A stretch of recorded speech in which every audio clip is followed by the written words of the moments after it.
The Art of War by Sun Tzu. Chapter 1. Laying Plans. The art of war is of vital importance to the state. It is a matter of life and death, a road either to safety or to ruin. Hence it is a subject of inquiry which can on no account be neglected. The art of war, then, is governed by 5 constant factors, to be taken into account in one's deliberations when seeking to determine the conditions obtaining in the field. These are the moral law, heaven, earth, the commander, method, and discipline. The moral law causes the people to be in complete accord with their ruler, so that they will follow him, regardless of their lives, undismayed by any danger. Heaven signifies night and day, cold and heat, times and seasons. Earth comprises distances, great and small, danger and security, open ground and narrow passes, the chances of life and death. The commander stands for the virtues of wisdom, sincerity, benevolence, courage, and strictness. Method and discipline are to be understood the marshalling of the army in its proper subdivisions, the graduations of rank among the officers, the maintenance of roads by which supplies may reach the army, and the control of military expenditure. These 5 heads should be familiar to every general. He who knows them will be victorious. He who knows them not will fail.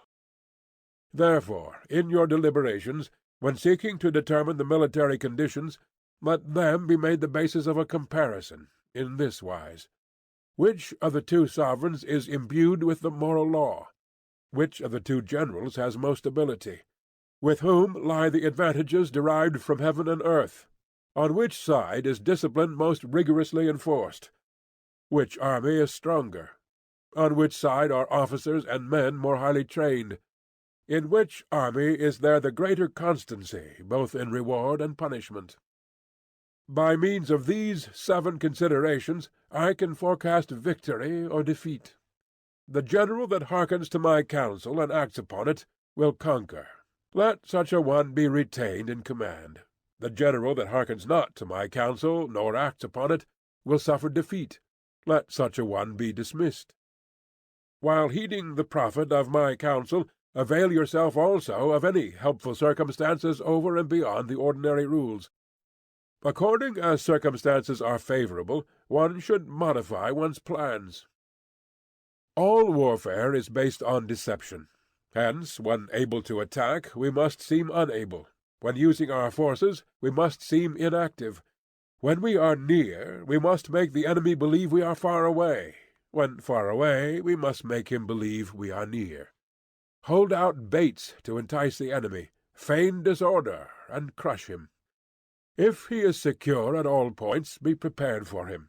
If he is in superior strength, evade him. If your opponent is of choleric temper, seek to irritate him. Pretend to be weak, that he may grow arrogant. If he is taking his ease, give him no rest. If his forces are united, separate them. Attack him where he is unprepared. Appear where you are not expected. These military devices leading to victory must not be divulged beforehand. Now the general who wins a battle makes many calculations in his temple ere the battle is fought. The general who loses a battle makes but few calculations beforehand. Thus do many calculations lead to victory, and few calculations to defeat. How much more no calculation at all? It is by attention to this point that I can foresee who is likely to win or lose. Chapter 2. Waging War. In the operations of war, where there are in the field 1,000 swift chariots, as many heavy chariots, and 100,000 mail-clad soldiers, with provisions enough to carry them 1,000 li, the expenditure at home and at the front, including entertainment of guests, small items such as glue and paint, and sums spent on chariots and armor, will reach the total of 1,000 ounces of silver per day. Such is the cost of raising an army of 100,000 men. When you engage in actual fighting, if victory is long in coming, then men's weapons will grow dull, and their ardor will be damped. If you lay siege to a town, you will exhaust your strength. Again, if the campaign is protracted, the resources of the state will not be equal to the strain. Now, when your weapons are dulled, your ardor damped, your strength exhausted, and your treasure spent, other chieftains will spring up to take advantage of your extremity. Then no man, however wise, will be able to avert the consequences that must ensue. Thus, though we have heard of stupid haste in war, cleverness has never been seen associated with long delays. There is no instance of a country having benefited from prolonged warfare. It is only one who is thoroughly acquainted with the evils of war that can thoroughly understand the profitable way of carrying it on. The skilful soldier does not raise a second levy, neither are his supply wagons loaded more than twice. Bring war material with you from home, but forage on the enemy. Thus the army will have food enough for its needs. Poverty of the state exchequer causes an army to be maintained by contributions from a distance. Contributing to maintain an army at a distance causes the people to be impoverished. On the other hand, the proximity of an army causes prices to go up, and high prices cause the people's substance to be drained away. When their substance is drained away, the peasantry will be afflicted by heavy exactions. With this loss of substance and exhaustion of strength, the homes of the people will be stripped bare, and 3/10 of their income will be dissipated, while government expenses for broken chariots, worn-out horses, breastplates and helmets, bows and arrows, spears and shields, protective mantles, draft oxen, and heavy wagons will amount to 4/10 of its total revenue. Hence a wise general makes a point of foraging on the enemy. 1 cartload of the enemy's provisions is equivalent to 20 of one's own, and likewise a single picul of his provender is equivalent to 20 from one's own store. Now, in order to kill the enemy, our men must be roused to anger. That there may be advantage from defeating the enemy, they must have their rewards. Therefore, in chariot fighting, when 10 or more chariots have been taken, those should be rewarded who took the first. Our own flags should be substituted for those of the enemy, and the chariots mingled and used in conjunction with ours. The captured soldiers should be kindly treated and kept. This is called using the conquered foe to augment one's own strength. In war, then, let your great object be victory, not lengthy campaigns. Thus it may be known that the leader of armies is the arbiter of the people's fate, the man on whom it depends whether the nation shall be in peace or in peril. Chapter 3. Attack by Stratagem. In the practical art of war, the best thing of all is to take the enemy's country whole and intact. To shatter and destroy it is not so good. So, too, it is better to recapture an army entire than to destroy it, to capture a regiment, a detachment, or a company entire than to destroy them. Hence, to fight and conquer in all your battles is not supreme excellence. Supreme excellence consists in breaking the army's resistance without fighting. Thus the highest form of generalship is to balk the enemy's plans. The next best is to prevent the junction of the enemy's forces. The next in order is to attack the enemy's army in the field, and the worst policy of all is to besiege walled cities.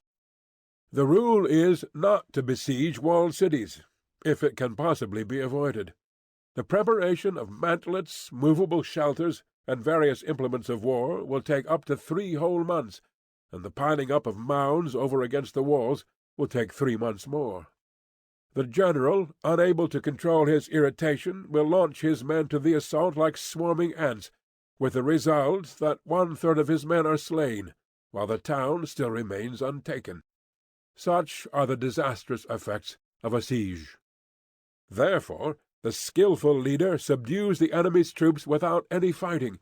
He captures their cities without laying siege to them. He overthrows their kingdom without lengthy operations in the field. With his forces intact, he will dispute the mastery of the empire, and thus, without losing a man, his triumph will be complete. This is the method of attacking by stratagem. It is the rule in war, if our forces are 10 to the enemy's 1, to surround him; if 5 to 1, to attack him; if twice as numerous, to divide our army into 2. If equally matched, we can offer battle; if slightly inferior in numbers, we can avoid the enemy; if quite unequal in every way, we can flee from him. Hence, though an obstinate fight may be made by a small force, in the end it must be captured by a larger force. Now, the general is the bulwark of the state. If the bulwark is complete at all points, the state will be strong; if the bulwark is defective, the state will be weak. There are 3 ways in which a ruler can bring misfortune upon his army. 1. By commanding the army to advance or to retreat, being ignorant of the fact that it cannot obey. This is called hobbling the army. 2. By attempting to govern an army in the same way as he administers a kingdom, being ignorant of the conditions which obtain in an army. This causes restlessness in the soldiers' minds. 3. By employing the officers of his army without discrimination, through ignorance of the military principle of adaptation to circumstances. This shakes the confidence of the soldiers. But when the army is restless and distrustful, trouble is sure to come from the other feudal princes.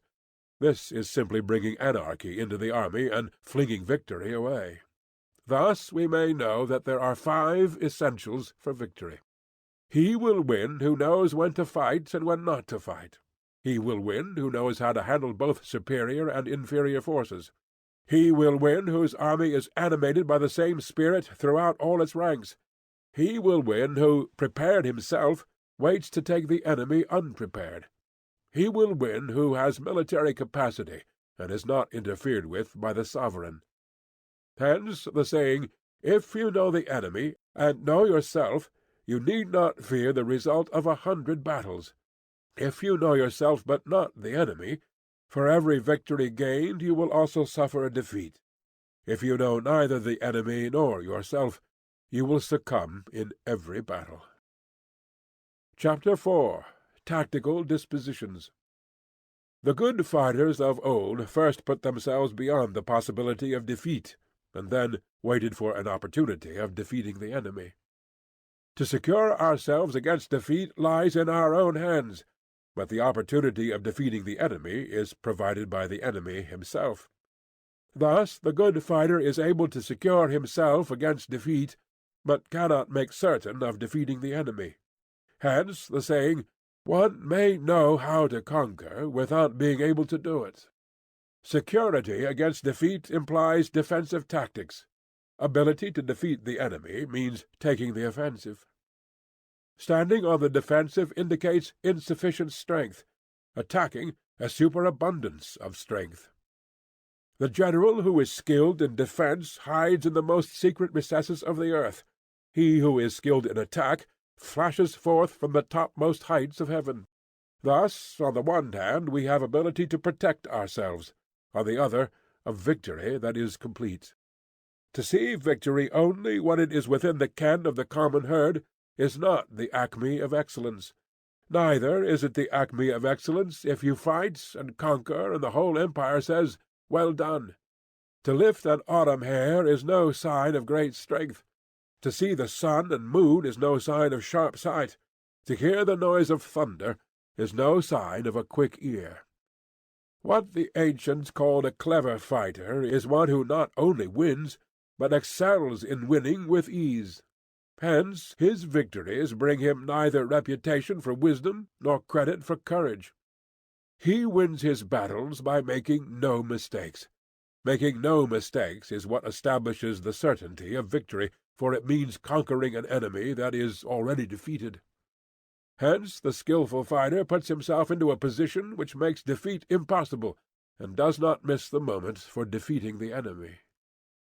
Thus it is that in war the victorious strategist only seeks battle after the victory has been won, whereas he who is destined to defeat first fights and afterwards looks for victory. The consummate leader cultivates the moral law, and strictly adheres to method and discipline. Thus it is in his power to control success.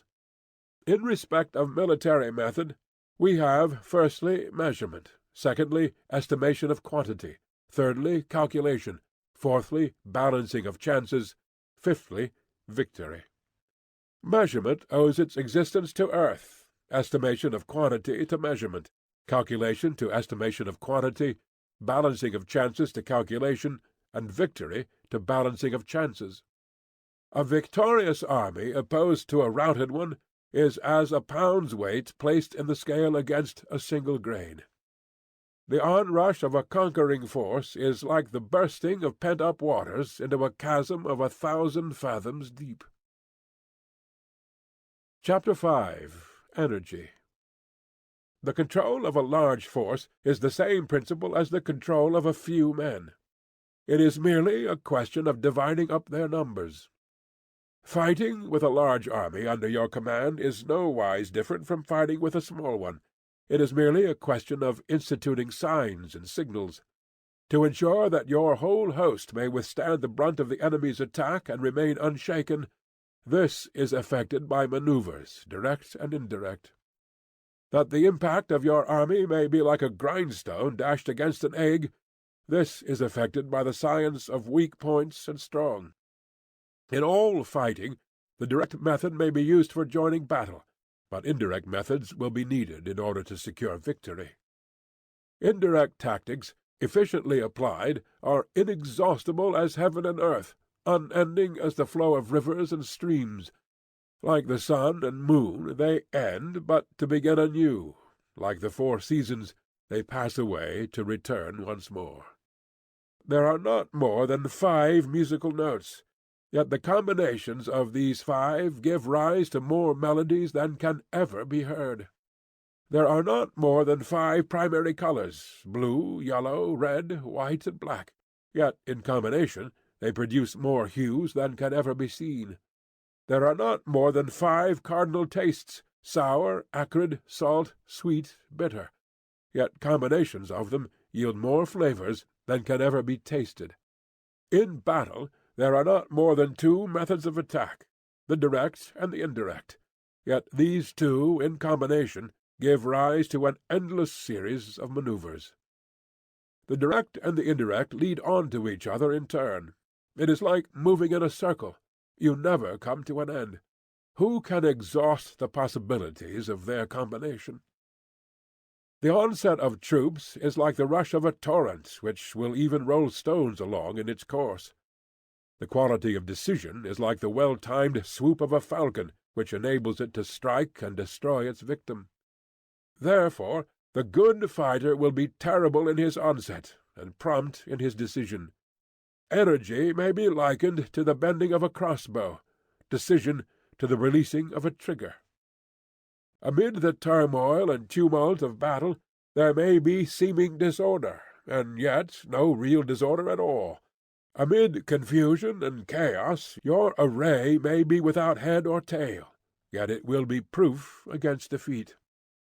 Simulated disorder postulates perfect discipline, simulated fear postulates courage, simulated weakness postulates strength.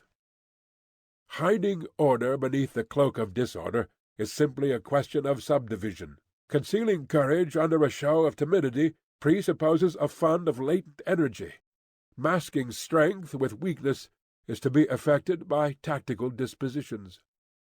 Thus one who is skilful at keeping the enemy on the move maintains deceitful appearances, according to which the enemy will act. He sacrifices something, that the enemy may snatch at it. By holding out baits he keeps him on the march, then with a body of picked men he lies in wait for him. The clever combatant looks to the effect of combined energy, and does not require too much from individuals. Hence his ability to pick out the right men, and utilize combined energy. When he utilizes combined energy, his fighting men become, as it were, like unto rolling logs or stones. For it is the nature of a log or stone to remain motionless on level ground, and to move on when on a slope. If four-cornered, to come to a standstill, but if round-shaped, to go rolling down. Thus, the energy developed by good fighting men is as the momentum of a round stone rolled down a mountain thousands of feet in height. So much on the subject of energy. Chapter 6. Weak Points and Strong. Whoever is first in the field and awaits the coming of the enemy will be fresh for the fight. Whoever is second in the field and has to hasten to battle will arrive exhausted. Therefore the clever combatant imposes his will on the enemy, but does not allow the enemy's will to be imposed on him.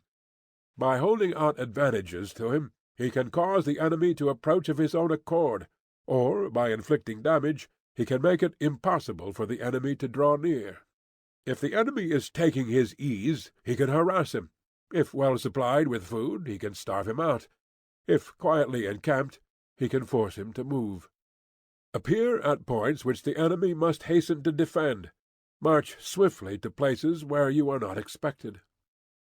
An army may march great distances without distress if it marches through country where the enemy is not.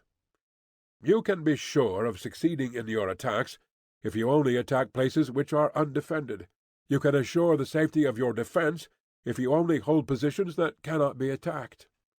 Hence, that general is skilful in attack whose opponent does not know what to defend, and he is skilful in defence whose opponent does not know what to attack.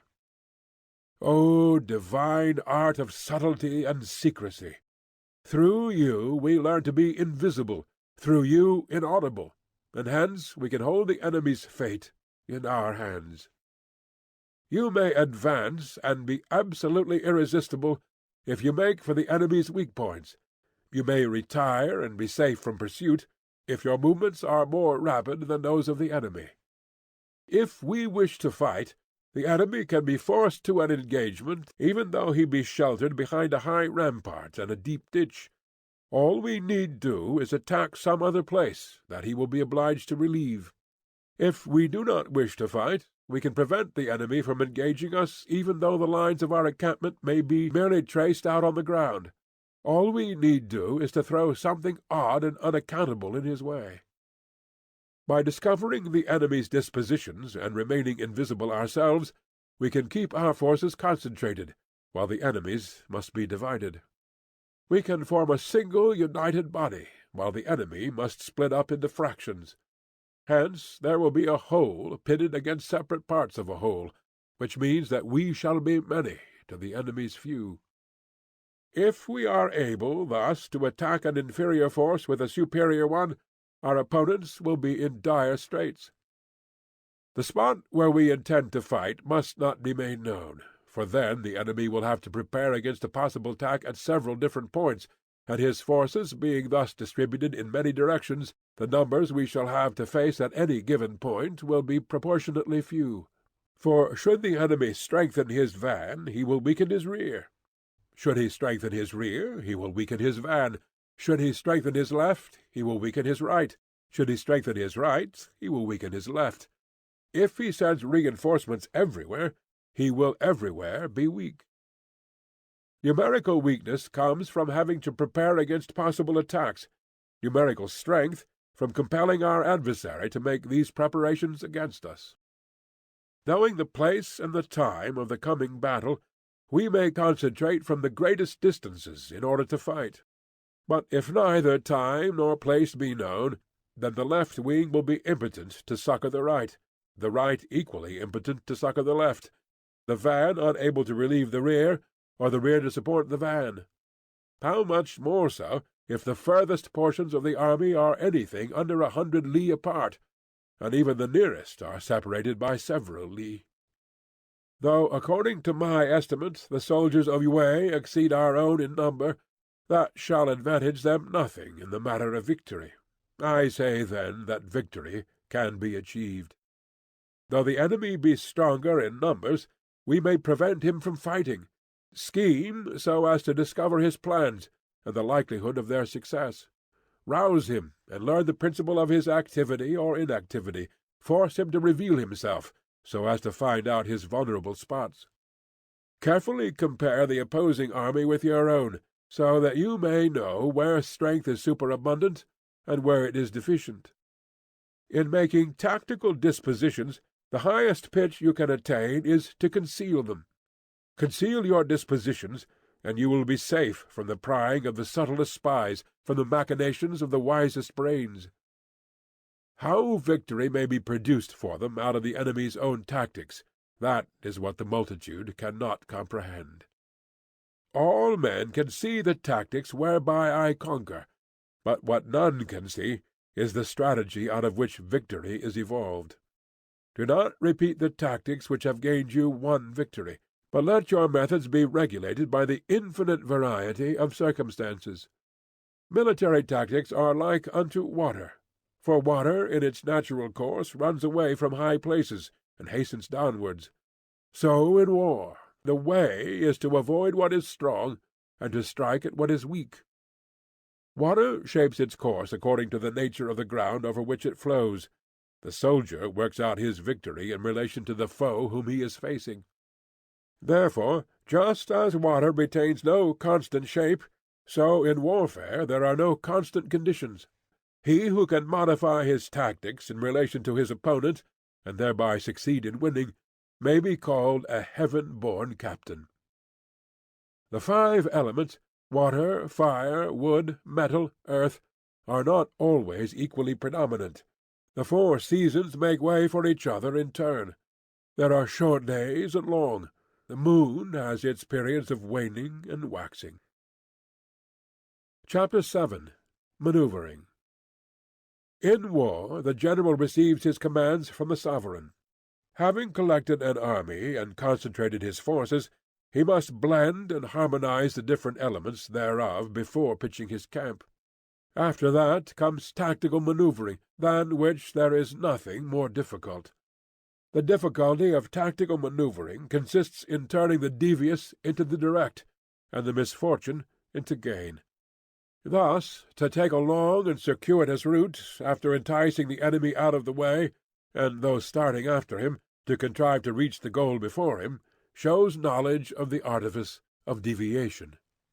Manoeuvring with an army is advantageous; with an undisciplined multitude, most dangerous. If you set a fully equipped army in march in order to snatch an advantage, the chances are that you will be too late. On the other hand, to detach a flying column for the purpose involves the sacrifice of its baggage and stores. Thus, if you order your men to roll up their buff coats and make forced marches without halting day or night, covering double the usual distance at a stretch, doing 100 li in order to wrest an advantage, the leaders of all your 3 divisions will fall into the hands of the enemy. The stronger men will be in front, the jaded ones will fall behind, and on this plan only 1/10 of your army will reach its destination.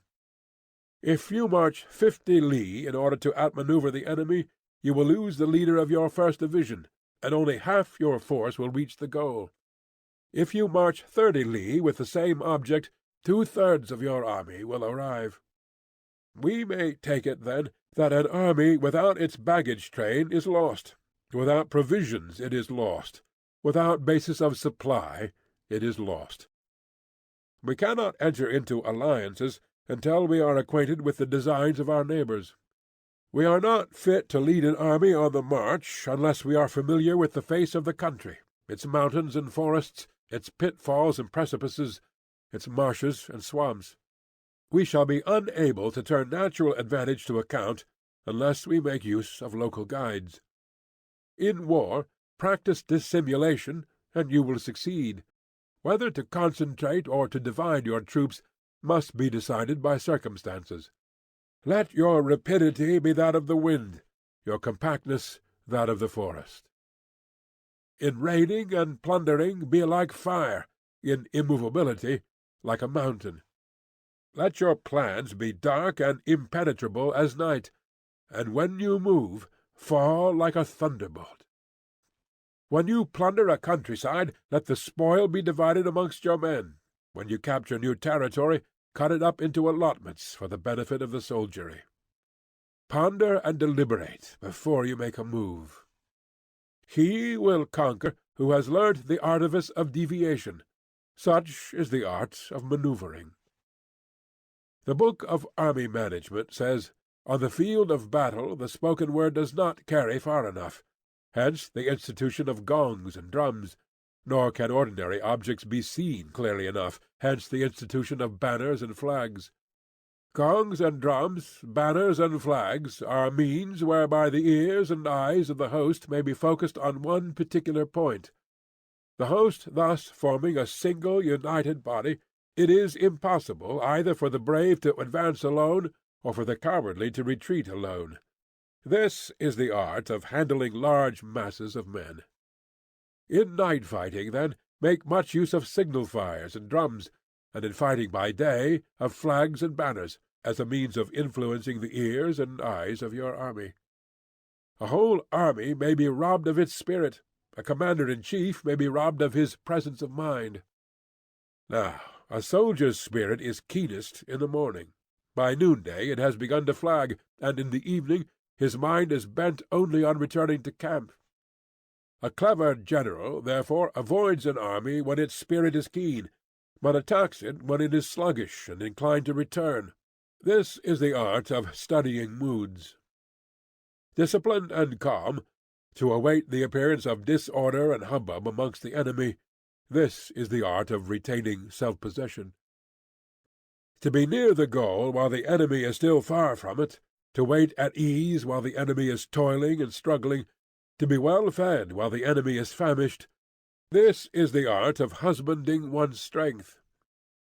To refrain from intercepting an enemy whose banners are in perfect order, to refrain from attacking an army drawn up in calm and confident array, this is the art of studying circumstances.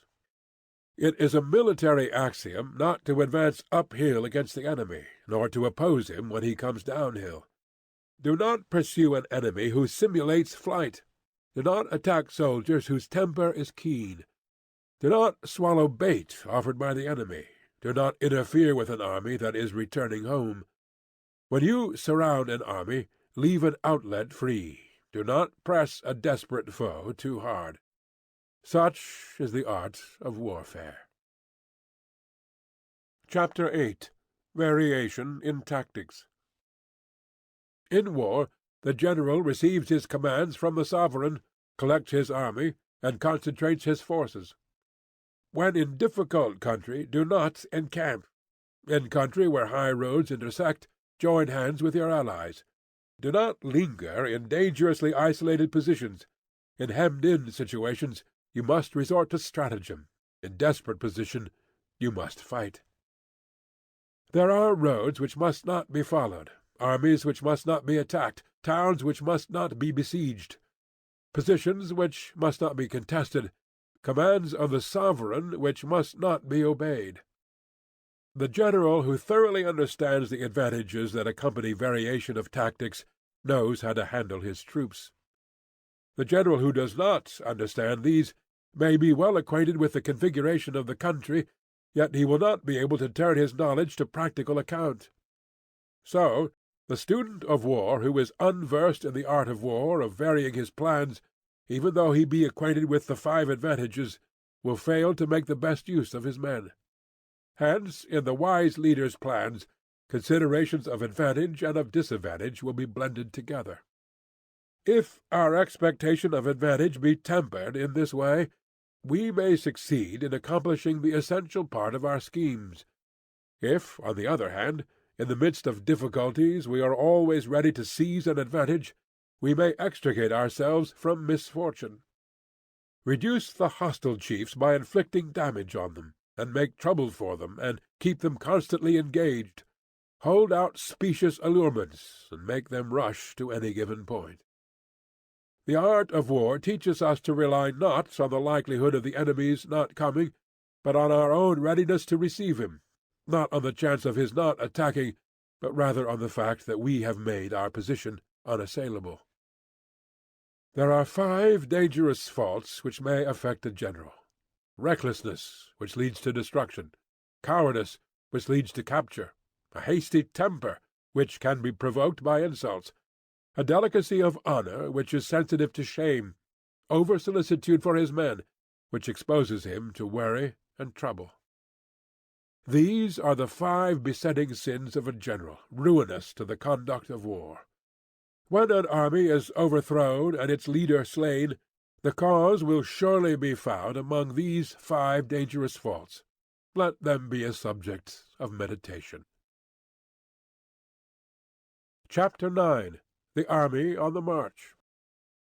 We come now to the question of encamping the army, and observing signs of the enemy. Pass quickly over mountains, and keep in the neighborhood of valleys. Camp in high places, facing the sun. Do not climb heights in order to fight. So much for mountain warfare. After crossing a river, you should get far away from it. When an invading force crosses a river in its onward march, do not advance to meet it in midstream. It will be best to let half the army get across, and then deliver your attack. If you are anxious to fight, you should not go to meet the invader near a river which he has to cross. Moor your craft higher up than the enemy, and facing the sun. Do not move upstream to meet the enemy. So much for river warfare. In crossing salt marshes, your sole concern should be to get over them quickly, without any delay. If forced to fight in a salt marsh, you should have water and grass near you, and get your back to a clump of trees. So much for operations in salt marshes. In dry, level country, take up an easily accessible position with rising ground to your right and on your rear, so that the danger may be in front, and safety lie behind. So much for campaigning in flat country. These are the 4 useful branches of military knowledge which enabled the Yellow Emperor to vanquish 4 several sovereigns. All armies prefer high ground to low, and sunny places to dark. If you are careful of your men and camp on hard ground, the army will be free from disease of every kind, and this will spell victory. When you come to a hill or a bank, occupy the sunny side, with the slope on your right rear. Thus you will at once act for the benefit of your soldiers, and utilize the natural advantages of the ground. When, in consequence of heavy rains up country, a river which you wish to ford is swollen and flecked with foam, you must wait until it subsides. Country in which there are precipitous cliffs with torrents running between, deep natural hollows, confined places, tangled thickets, quagmires, and crevices, should be left with all possible speed, and not approached. While we keep away from such places, we should get the enemy to approach them. While we face them, we should let the enemy have them on his rear. If in the neighborhood of your camp there should be any hilly country, ponds surrounded by aquatic grass, hollow basins filled with reeds, or woods with thick undergrowth, they must be carefully routed out and searched, for these are places where men in ambush or insidious spies are likely to be lurking. When the enemy is close at hand and remains quiet, he is relying on the natural strength of his position. When he keeps aloof and tries to provoke a battle, he is anxious for the other side to advance.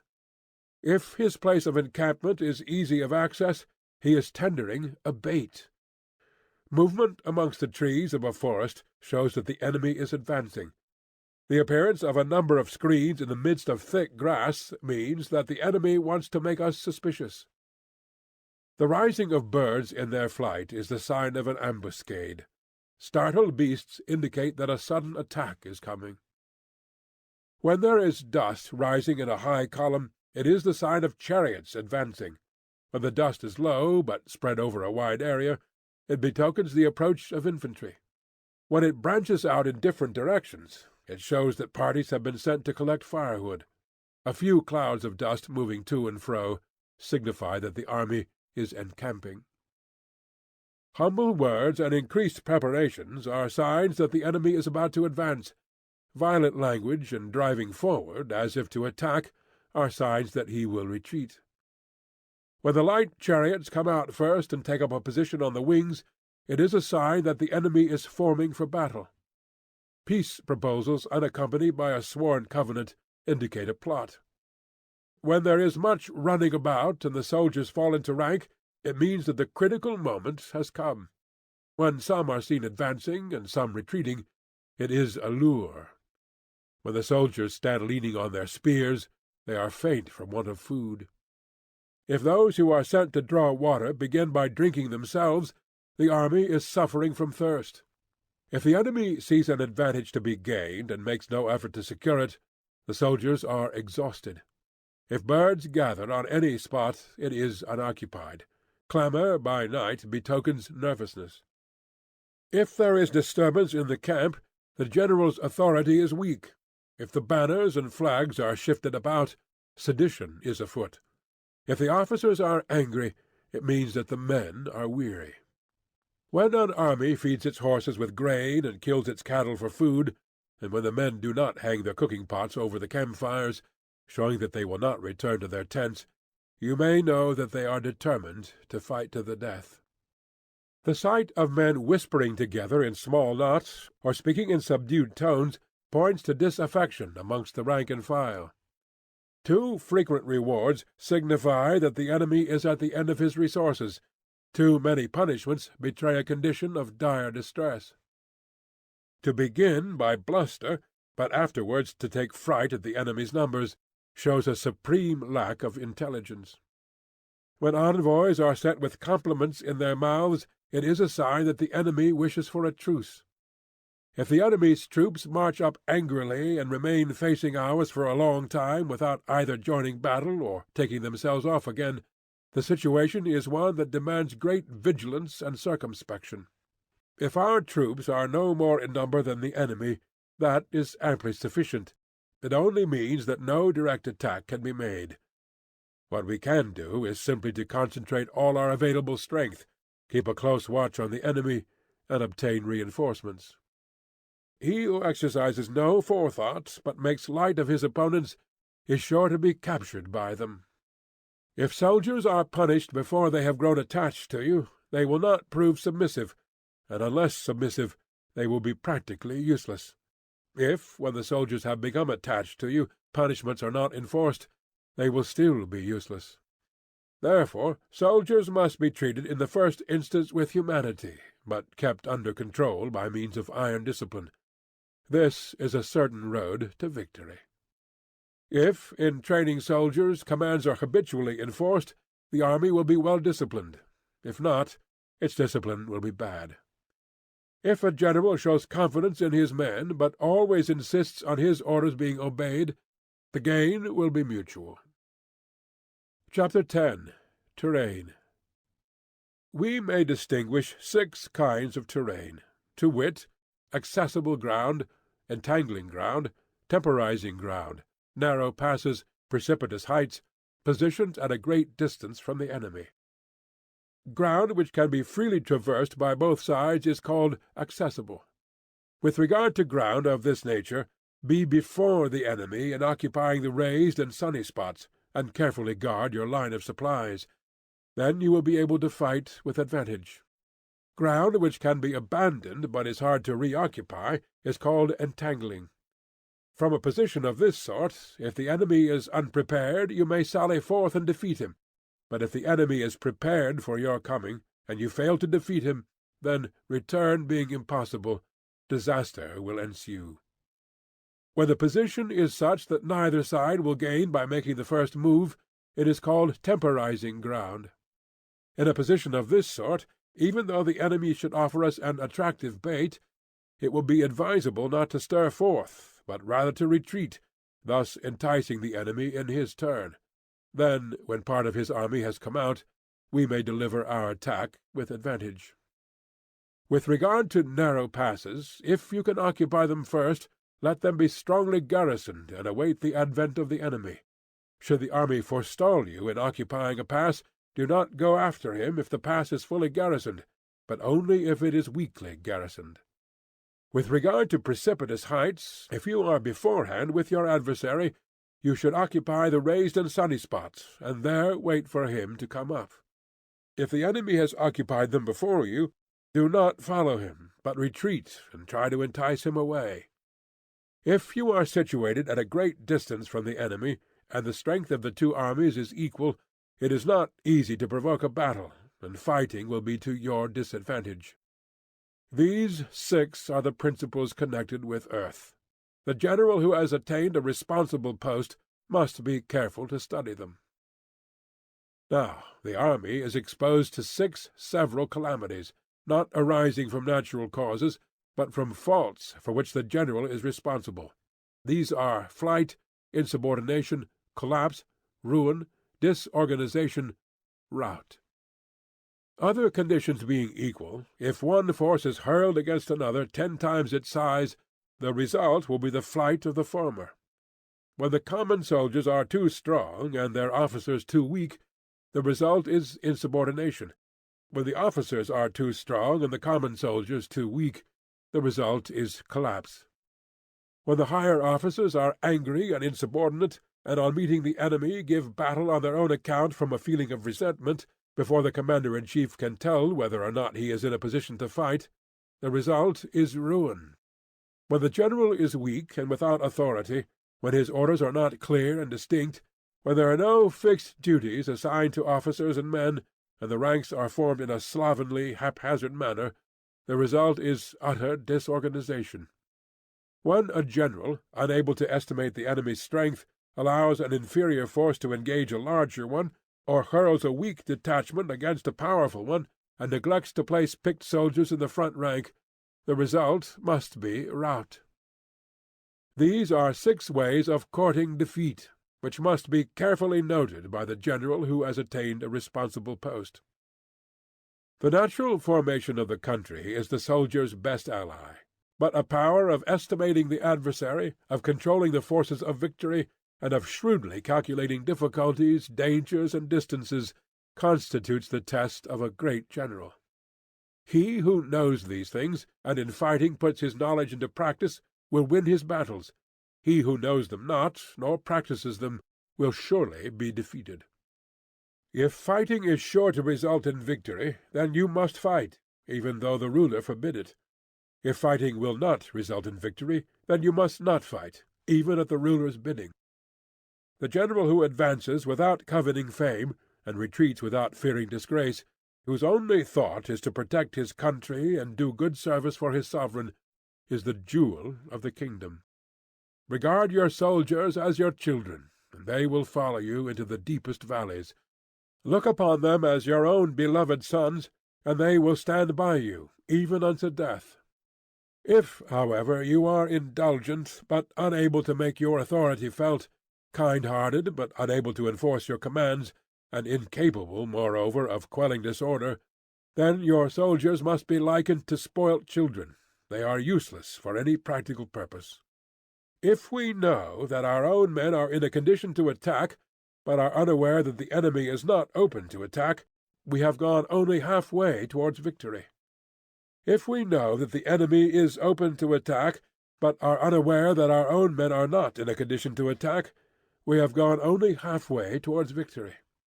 If we know that the enemy is open to attack, and also know that our men are in a condition to attack, but are unaware that the nature of the ground makes fighting impracticable, we have still gone only half-way towards victory. Hence the experienced soldier, once in motion, is never bewildered. Once he has broken camp, he is never at a loss. Hence the saying, "If you know the enemy and know yourself, the victory will not stand in doubt. If you know heaven and know earth, you may make your victory complete." Chapter 9. The 9 Situations. The art of war recognizes 9 varieties of ground: dispersive ground, facile ground, contentious ground, open ground, ground of intersecting highways, serious ground, difficult ground, hemmed-in ground, desperate ground. When a chieftain is fighting in his own territory, it is dispersive ground. When he has penetrated into hostile territory, but to no great distance, it is facile ground. Ground, the possession of which imports great advantage to either side, is contentious ground. Ground on which each side has liberty of movement is open ground. Ground which forms the key to 3 contiguous states, so that he who occupies it first has most of the empire at his command, is a ground of intersecting highways. When an army has penetrated into the heart of a hostile country, leaving a number of fortified cities in its rear, it is serious ground. Mountain forests, rugged steeps, marshes, and fens, all country that is hard to traverse, this is difficult ground.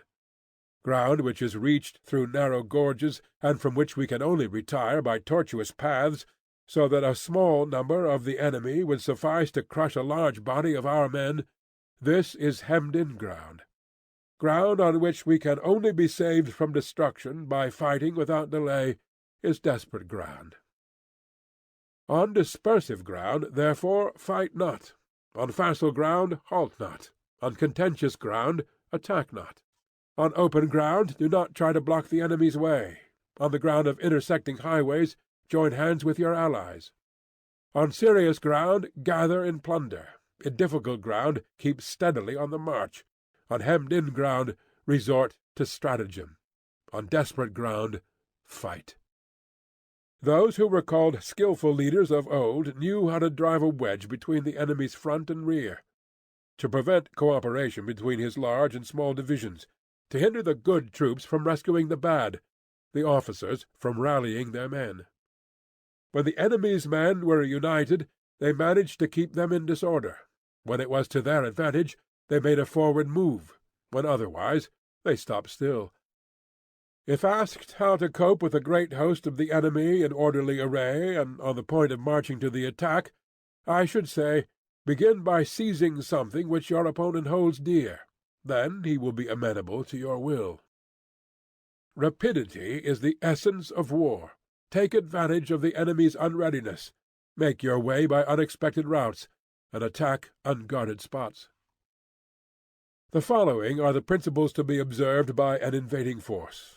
The further you penetrate into a country, the greater will be the solidarity of your troops, and thus the defenders will not prevail against you. Make forays into fertile country, in order to supply your army with food. Carefully study the well-being of your men, and do not overtax them. Concentrate your energy, and hoard your strength. Keep your army continually on the move, and devise unfathomable plans. Throw your soldiers into positions whence there is no escape, and they will prefer death to flight. If they will face death, there is nothing they may not achieve. Officers and men alike will put forth their uttermost strength. Soldiers, when in desperate straits, lose the sense of fear. If there is no place of refuge, they will stand firm. If they are in hostile country, they will show a stubborn front. If there is no help for it, they will fight hard.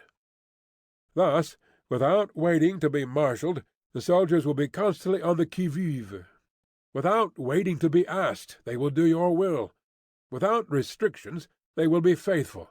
Without giving orders, they can be trusted. Prohibit the taking of omens, and do away with superstitious doubts. Then, until death itself comes, no calamity need be feared. If our soldiers are not overburdened with money, it is not because they have a distaste for riches. If their lives are not unduly long, it is not because they are disinclined to longevity. On the day they are ordered out to battle, your soldiers may weep, those sitting up bedewing their garments, and those lying down letting the tears run down their cheeks. But let them once be brought to bay, and they will display the courage of a Tzu or a Kuei.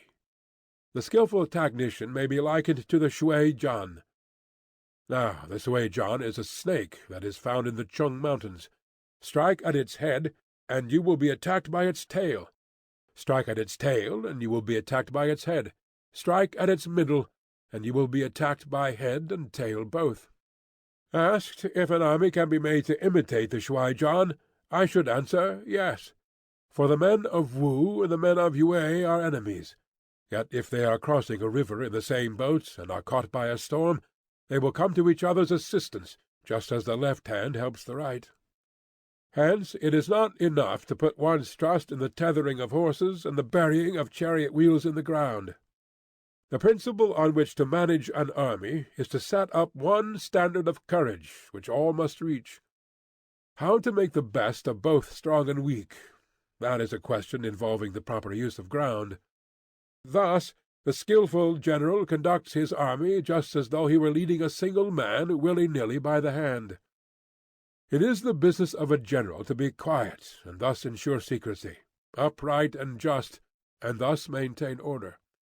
He must be able to mystify his officers and men by false reports and appearances, and thus keep them in total ignorance.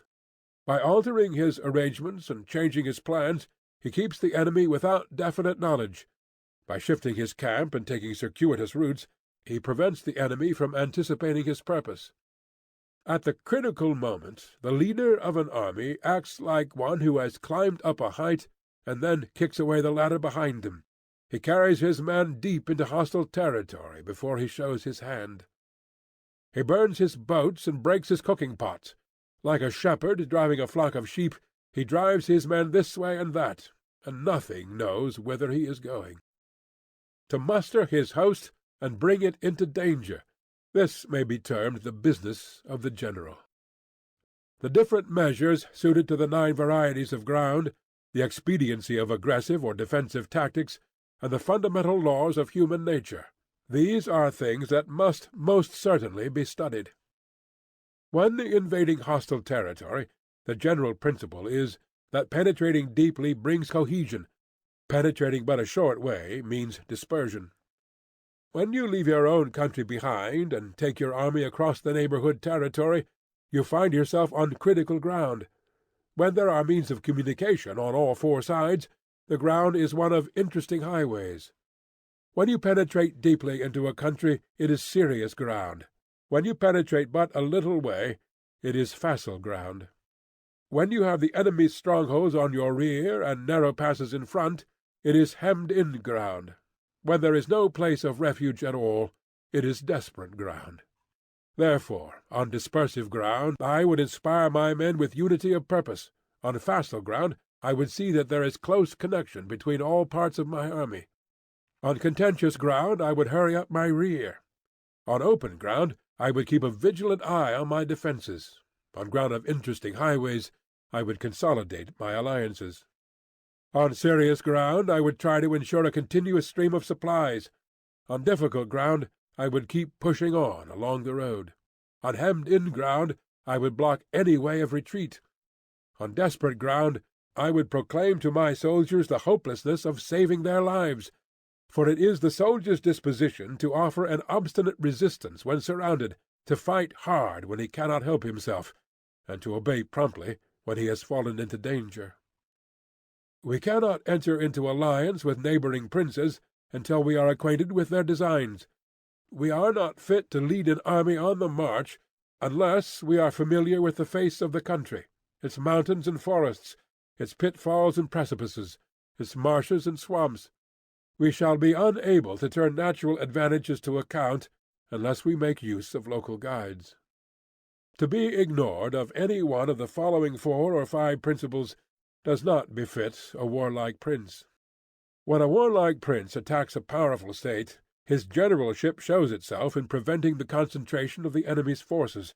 He overawes his opponents, and their allies are prevented from joining against him. Hence he does not strive to ally himself with all and sundry, nor does he foster the power of other states. He carries out his own secret designs, keeping his antagonists in awe. Thus he is able to capture their cities and overthrow their kingdoms. Bestow rewards without regard to rule, issue orders without regard to previous arrangements, and you will be able to handle a whole army as though you had to do with but a single man. Confront your soldiers with the deed itself. Never let them know your design. When the outlook is bright, bring it before their eyes, but tell them nothing when the situation is gloomy. Place your army in deadly peril, and it will survive. Plunge it into desperate straits, and it will come off in safety. For it is precisely when a force has fallen into harm's way that it is capable of striking a blow for victory. Success in warfare is gained by carefully accommodating ourselves to the enemy's purpose. By persistently hanging on the enemy's flank, we shall succeed in the long run in killing the commander-in-chief. This is called ability to accomplish a thing by sheer cunning. On the day that you take up your command, block the frontier passes, destroy the official tallies, and stop the passage of all emissaries. Be stern in the council-chamber, so that you may control the situation. If the enemy leaves a door open, you must rush in. Forestall your opponent by seizing what he holds dear, and subtly contrive to time his arrival on the ground.